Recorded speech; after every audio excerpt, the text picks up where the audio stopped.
Hey guys, welcome to the Being Beautifully Honest podcast and channel. Thanks so much for being here, for being subscribed. If you're not, go ahead and hit that button. And if you're listening on YouTube, hit that like button. It's like walking in the room and hitting that light switch. Let's brighten up the place and get into this podversation. Now, I told you guys I'm going to continue to follow this story. I've been following the story for a minute. I've talked about it a few times on my channel and podcast about djenvy, his partner. Yes, I'm saying his partner, even though he's been trying to say that he's not involved and he didn't know, he wasn't privy to, and he didn't take any money. No one gave him any money, blah, blah, blah, and all that garbage. But we know his partner has been arrested. But I wanted to share this story with you guys because when I saw this story, I said, you know what?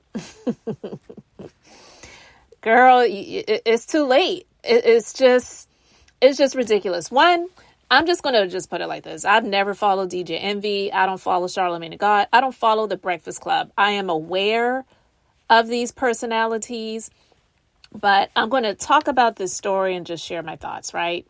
So this story comes from Atlanta Black Star, and I saw this on yesterday. I'm just getting a chance to talk about it, but it says that djenvy's wife is, quote, cleaning house after feds raid Envy's job, and his alleged former business partner was arrested in alleged for real estate scheme.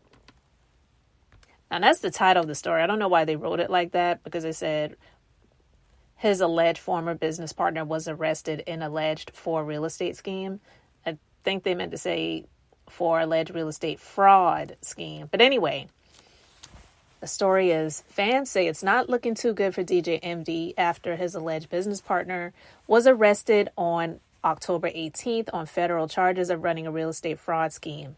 Dubbed the real estate RICO by his nemesis Rick Ross, Envy has been accused by dozens of victims of being an accomplice in a Ponzi scheme authorities claim was orchestrated by the arrested Cesar Pina and his wife, Jennifer. The Pinas are being accused of running a fraudulent real estate company and stealing money from investors after promising the funds would be used to fix up multiple real estate ventures across New Jersey. The money that the Pinas received allegedly never went into those investments. Envy, real name Rashawn Casey, is involved in the case because many of the accusers claim that he was the one who connected them to the Pinas through publicity. The radio disc jockey had Pina as a guest on The Breakfast Club more than once. He spoke several seminars hosted by the Pinas, and he made dozens of social media posts supporting their business, flippingnj, which has him listed as a co-owner. But yeah, he's saying that he wasn't a partner. Anyway, the 46-year-old nonetheless is denying any involvement with the Pinas, claiming that he was ignorant of any malpractice. He claims that he was wrongly included in the lawsuit because of his celebrity status and that his attorneys do not want him to speak on the matter, but on October 11th, he did just that. I played that clip before from the news story. But anyway, on The Breakfast Club, he said he did the seminars with Pina because he wanted to uplift his community by teaching others about generational wealth and how to buy homes online. He says, I did these seminars and brought industry professionals to all these seminars, he admitted. Now, Cesar, if he took money, I wasn't privy to it, nor did I even know. But I do understand how people feel if they gave and did give him money.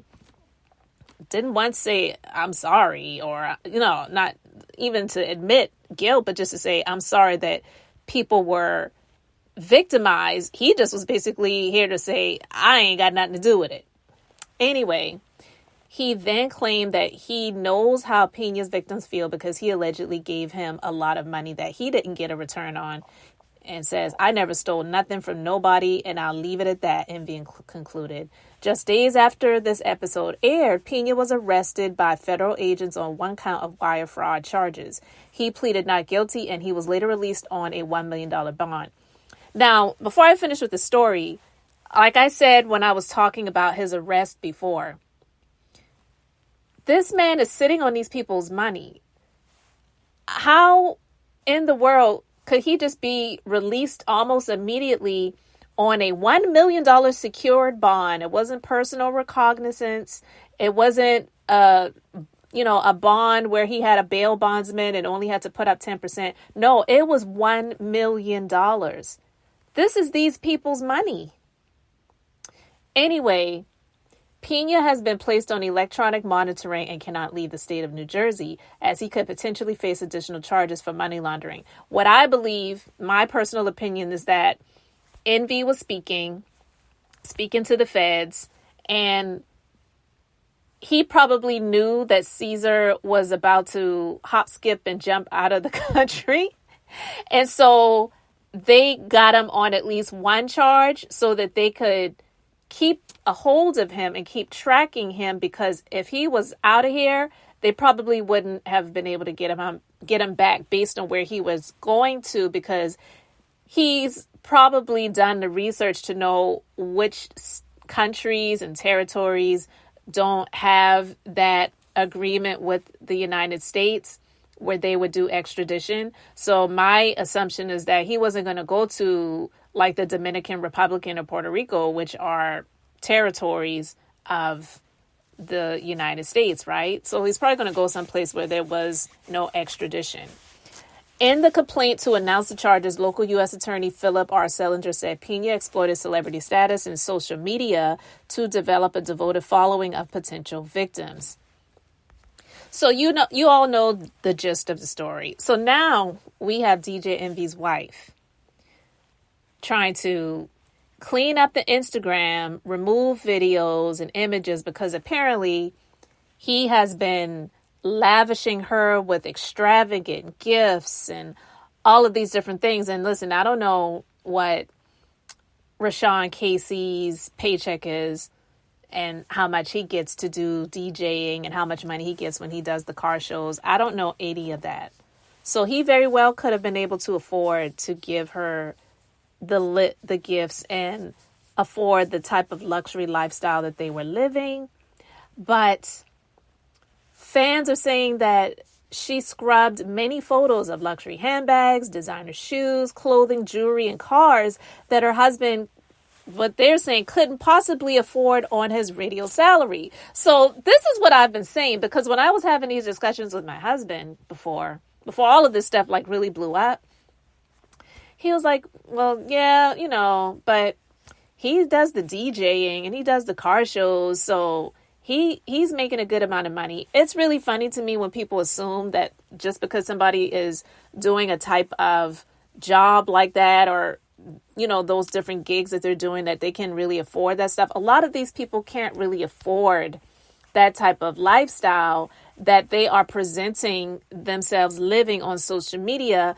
And so that's why I didn't buy it that he was not involved in this stuff and that he was not benefiting off of the hard-earned or well-deserved gifted, whether it was by gifts or earnings, or God forbid someone passed away in a life insurance policy or whatever, how these people were able to get the amounts of money that they got to give to Cesar and by proxy to DJ Envy for them to invest in real estate so that they could get these unheard of ridiculous returns in a period of 4 to 5 months, getting 30 to 45% increase. It's really insane.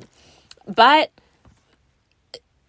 if he was living upright and he was just gifting her things based off of what he was making on the Breakfast Club and doing the DJing that he does and doing the car shows, why would she have to scrub her social media account of all of the lavish gifts and extravagance that she has received? So it's noted that he is known to buy her extravagant gifts in the 12 days leading up to Christmas every year. But the thing about it is, her scrubbing the social media doesn't mean anything, because the feds already downloaded her Instagram data and photos and comments and all of that stuff. They already have all of it. So it's like too little too late. And even if it was scrubbed, it doesn't mean that they can't get that information. So now with this happening, and they're saying it's possible that DJ Envy is going to be the next going up the river and getting charges on him, we will see what happens. I am not saying that he is innocent, and I am not saying that he's guilty, because only in the courts can they say that. But I can say that I don't believe that he wasn't aware of what was going on and he was not benefiting from it. One of her social media posts, she posted, it was day 2 of the 12 gifts of Christmas, I guess. So she wrote, "Hello, beautiful people. Day 2. Today's card read, 2 backpacks, a duffel, and toiletry cases to carry in tow to all these new places. An agenda to arrange your very busy life, because you're a very busy mother and a very busy wife. Some shoes and a blanket to match all that's above. Anything it takes to show my baby my love. Hashtag Louis Vuitton, Virgil Abloh." All these designer names and just extravagance. And I'm going to put a link to this article in the description box so that you can see this Instagram post if you want to check it out. But this dude is a buster. I don't even want to see his face. It just, to me, he comes across as extremely arrogant, a huge ego. And somebody like that, because they did say that he cheated on his wife a lot as well. Like my grandmother always used to say, God bless her soul, if you lie, you cheat, and if you cheat, you steal. I don't believe him. I just don't believe him. And if it comes down to Cesar Pina versus djenvy and Cesar's wife and maybe some other accomplices that they have more of a allegiance and alliance to Cesar than djenvy, and that they feel like djenvy may have been the one that threw him under the bus, do you guys think that they could possibly turn on djenvy and say that he was the mastermind? Because honestly, djenvy, he's trying to just make it seem like, look, I was just a face. I gave them a platform. I also did some free seminars because I wanted to uplift the community, which we all know that that's just in the world of business. It's called a funnel, where you give someone something for free, you hook them into that funnel, you offer them other things, and you just keep them going. And because of who he is, which I'm just going to speak on this briefly, I feel that it is really unfortunate that we live in a world, and especially in this country, where we idolize and we worship people so much to the point where it's to our detriment. djenvy is a freaking personality.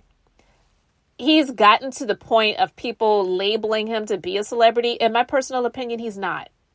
I don't believe he's a celebrity. I don't believe Charlamagne the God is a celebrity. I don't believe, in my personal opinion, any of these people who are bloggers. They're just glorified bloggers, okay? Radio personalities. Now, I would say Wendy Williams, she became a celebrity, right? For good or bad, whatever. But I can say that I believe she's a celebrity. But a lot of these other people, you're just personalities, you're characters.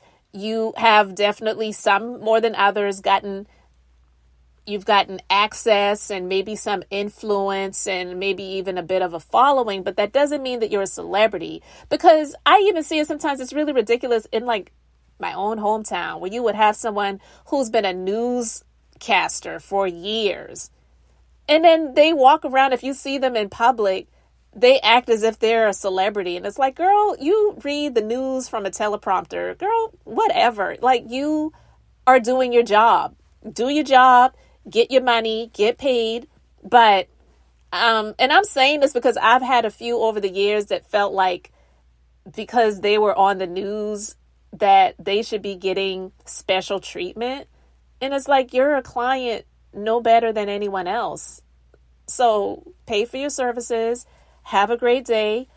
Hopefully we'll see you again. But you're not a celebrity. And even if a celebrity were to come to the business, not saying that you wouldn't honor it and respect it and be grateful for the opportunity, because it is sort of an opportunity for someone who is a celebrity to come to your establishment. But yet and still, you shouldn't be worshipped. And djenvy is not a celebrity. He is a personality. And I feel that he let a lot of the thought of him feeling like he was a celebrity but one of the reasons being, you have someone like Rick Ross, who is a celebrity, who has given him the time of day, even if it's just to, clown him and call him DJ Envious, and now he's calling him real estate Rico. It's like, but you're still not a celebrity, DJ Envy. You are a DJ. You are a glorified blogger. You're sitting here like talking down about Tasha K, but yet you're sitting and gossiping about people with Charlamagne the God on the Breakfast Club. Like, anyway, but I do feel that the ego had gotten to him, and that money that he was seeing, he just allowed a lot of that to get the best of him. And now it's way over his head. I'm not saying that he got into this to intentionally defraud people or take advantage of people. I don't know what's in his heart, but I can say that ego and no care for the victims is definitely there, because when he was being questioned about it by Tony the Closer, I mean, he was trying to call Tony the Closer a clout chaser and say, you're just doing this to try to get followers, and you're using my name and all this other stuff. And it's like, even if that were the case, if what he's saying is the truth, it really diminishes that he could possibly be a clout chaser or whatever. And I'm not saying that he is a clout chaser. I'm not saying that. But I feel that sometimes people try to use labels like that to diminish the whole point of the matter. And it's like, it really doesn't matter if Tony the Closer already hated him before he knew any of this stuff, already didn't like him before he knew any of this stuff, was a clout chaser and wanted to use his name for clout and whatever before that. If what he's calling out is the truth, none of that stuff even matters. So I just wanted to talk about this, guys, because when I heard about her going on her Instagram and she didn't want to show off what she was showing off anymore. See, this is why people need to stop putting all their stuff out here on social media, because when you got to go back and scrub it, it doesn't matter, because they already have that information. Like, did you think they didn't have it before? And even if they didn't have it and they wanted to get it, all they got to do is subpoena Meta, who owns Instagram, and get that information. It doesn't matter. So yeah, she scrubbed her social media, doesn't want to show off what she was showing off anymore. And we'll see what happens next. We're just going to keep our eyes on this story, guys. But I'm going to put a link so you can see this and check it out. I'll put it in the description box. Let me know your thoughts. What do you think about his wife, Gia, removing all the extravagance and expensive gifts that he's bought for her that she wanted to showcase and show off for the general public over the years, and now she wants to take it down? What for? Let me know your thoughts. Thank you guys so much for being here, for liking and subscribing. I'm Beth, just being beautifully honest. So until the next time, I wanted to keep it brief, beautiful, and now I'm going to say bye.